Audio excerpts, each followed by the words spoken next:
The call for increased funding is driven by the pressing need to enhance educational outcomes for beneficiaries of UPE and USA programs.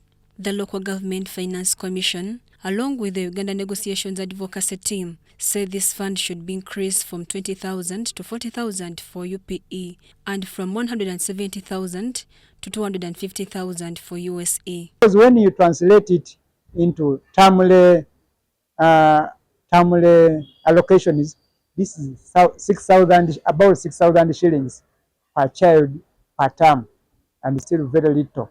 So local governments had recommended that this be doubled, about 40,000 shillings per term, 40,000 shillings per year, and the Minister of Education, together with the Minister of Finance, expressed the inability based on the available resources.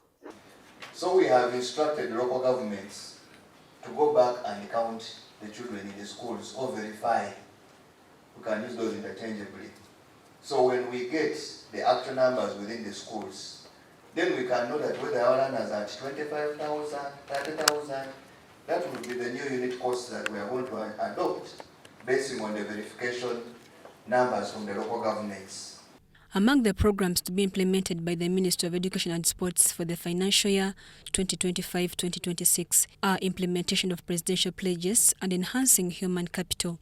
Some of them are on funding levels. Another one is on the infrastructure. Another one is on the human resource. Another one is on handling matters that are of interest to both levels, like secondary education is partially decentralized. Government through the Ministry of Education has been commended for introducing the new curriculum, which is already yielding positive results. However, the Commission raised concerns on the transition of learners from O-level to A-level. What about A-level? What is going to happen at A-level come next year? Because these people are going to be examined under the new curriculum. So are we going to continue teaching MEG and HEG and PCB and BCG?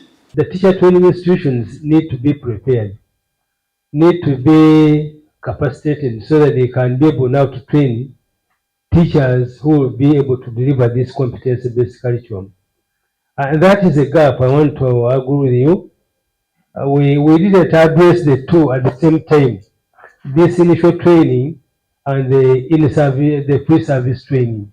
The Commission recommended for the reinstatement of the hard-to-reach and hard-to-stay policy to facilitate teachers operating in these areas to enable them smoothly execute their duties. We talk about those in the mountain areas, in the resort mountain areas. In Kabarole, where I come from, I have about 9 schools that are within the mountain ranges of the resorts. And one has to trek about 3 kilometers to reach a school deep in the mountain every morning.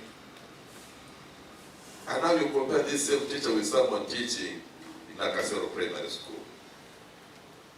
We think that that policy of hard-to-reach allowance, I know it was suspended at some point, should be reinstated, should be reviewed, so that the teachers working in these areas and under those conditions also get an incentive. The Ministry of Education has been commended for scoring high in the implementation of programs for financial year 2024-2025 with a 70% score. This is attributed to cooperation with the Local Government Finance Commission. Mary Namkose, Irene Faith Nantongo, UBC News.